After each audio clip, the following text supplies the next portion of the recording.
Okay, so now I'm going to clean up my wheel head. Oops, got my sponge this time. I just put my sponge in the water and squeeze all the water out. And then I can really get all the water and clay off of my wheel head. This bat is kind of warped, so it wobbles around a little bit.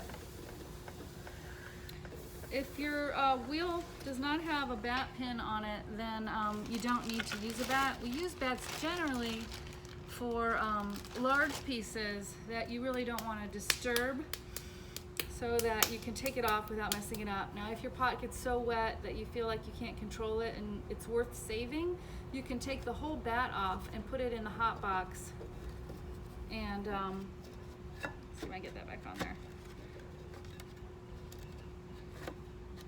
And save it for a few minutes later when it dries up, you know, in a half an hour or so, and you can try to throw it again. You could also wrap it up on your shelf and come back and try to throw it the next time. That'd be okay. So you want your wheel head to be dry, and it doesn't need to be dry, you know, with a cloth or anything. Just use your sponge to get all the water off, and then kind of whack a new round ball in the center.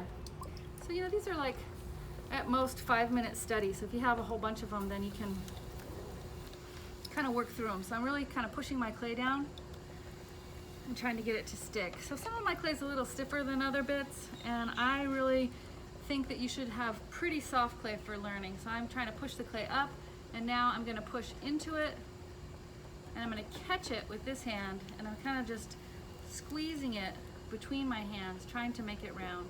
So the important thing is not to squeeze it too quickly and take your hands off, because you see how it wobbles. So you want to come onto the clay, breathe, gently start to push. Now you can see I've got support here on the splash pan.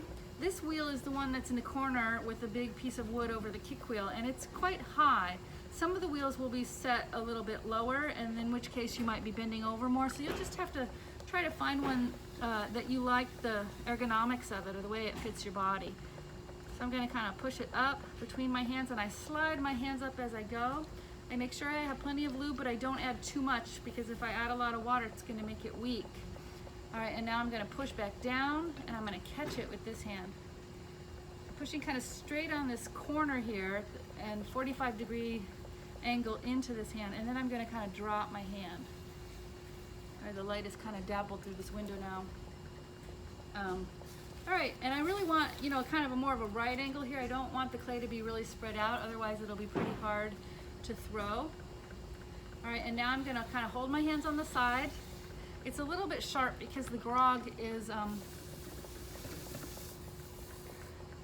on the wheel head, so I cleaned it up there, and that'll feel more comfortable for my hands. And I'm just gonna look for the middle with my thumbs, and I kind of hold the sides as I go, and I've anchored my body. You know, my elbows are close to my body, and I have my my forearms on the splash pan, and that will help me kind of center. And I'm just gonna push down. You know, it's kind of a plunge. This clay is stiffer, so, and my thumbs are kind of sore today. So I'm just gonna go back and add a little bit of water. And now this is kind of the side view, the profile view, where as you had the plan view before when we were looking down from the top. So I've got just a little kind of rounded hole, and now I'm going to kind of spread it out toward my fingers, and I'm really looking for that kind of right angle bottom. And I decide the base of the pot now. So I really want kind of 3 or 4 inches. And you don't want to push down too much. You want to go straight out. I pushed down a little bit with my thumb as I went out, and so I'm going to push the clay from the center back over, just from here out to there. So I always work just at 3 o'clock. If you're left-handed, you're just going to work at 9 o'clock. Sometimes I will push the clay back and reverse the tension. All right, and so now I have a kind of thicker wall here. You know, it's about yay thick, and I'm going to just sort of kind of push the whole thing in and see if I can keep the wall straight.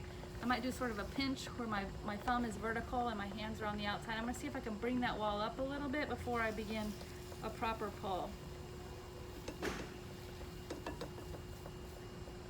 All right. So I still have a lot more weight at the top. I'm just going to taper the very top a little bit. All right, and now I'm ready for a pull. So I'm going to see if I can get this little lump out here in the middle. And now it's fairly even, so I'm going to try my pull from the outside. So again, my inside hand is just hanging back sometimes from the wall, and then I push the clay to it and I bring it in a little bit. If I push too much with my inside hand, it's just gonna end up being a wide bowl. And right now we're trying to make as tall of a cylinder as we can with 3/4 to 1 pound of clay. So I'm pushing in. All right, and I'm bringing the clay up, and then I'm gently releasing my pressure, compressing the lip. Now, if I go too fast, let me show you what happens if you go too fast. And I kind of get this wobbly piece. So I want to recenter it. Sometimes I'll just kind of hold it and go like this. If you're having trouble with that, you can use either your wooden rib or, you know, this one's a little taller than yours. The wooden rib might work better. But sometimes I just have students kind of hold this along the side, and that can help gain control again when you feel like the toothpaste is heading out of the tube there. All right, so I've got more clay down here. I'm gonna kind of push at the base. And I just hold my hands for a while there.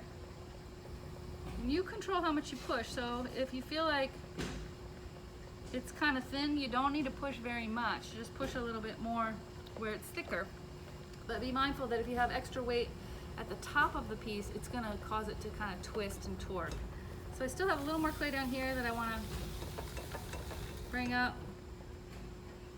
And I think, you know, for this assignment, you know, I'm just gonna have you work on cylinders right now. If we end up being able to throw on the wheel longer, I will show you how to throw bowls and plates and covered things. We'll see, you know, where we get to for your ritual set assignment. But for now, we're just gonna kind of go with cylinders. And if you're doing okay and you're able to get it centered and to make some shapes, then I want you to just explore for a little while trying to make some different shapes. And then once you get one that you really like, let's explore a series of that shape. So they don't have to be identical, but eventually I'd like the three to be a family of three where they have some kind of sense of working in a series where you're exploring one idea, maybe changing as you go, and then proceeding to the next one rather than them all being really different. So I think for this one I'm going to kind of keep a more open, sort of flat wall shape. And I can use my rib. Now I have pretty much the shape I want. If I wanted to kind of play with the way the clay looked on the outside, I can push a little bit with this tool. It's nice and soft. I like the way it treats the clay on the outside. And now I want to use my wooden tool to kind of take some clay off of the base. All right, I'm just going to pre-trim. That's giving me a place to put my wire tool as I come over the top. And I'm just going to gently drop my finger over this and kind of soften that lip. And I'm really interested in kind of making a sort of line where the transition from inside to outside comes together. Now I take my sponge and I squeeze it and I bring it down into the center and push a little bit, and that will clear all the water out of the inside so that it doesn't crack when it dries. So remember that evenness is important in ceramics. Unevenness causes cracking. So if you have water in the base, the bottom will dry more slowly and it may cause it to crack from the rest of the pot. So I want to stop my wheel usually when I cut my piece off, put some water down, push down with my thumbs and cut underneath it.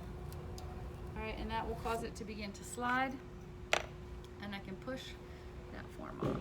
All right, I can catch it in my hand and stick it up on my board, which is out of the way here. All right, I'm gonna try another one. Maybe we'll do a time lapse and you can watch it a little faster.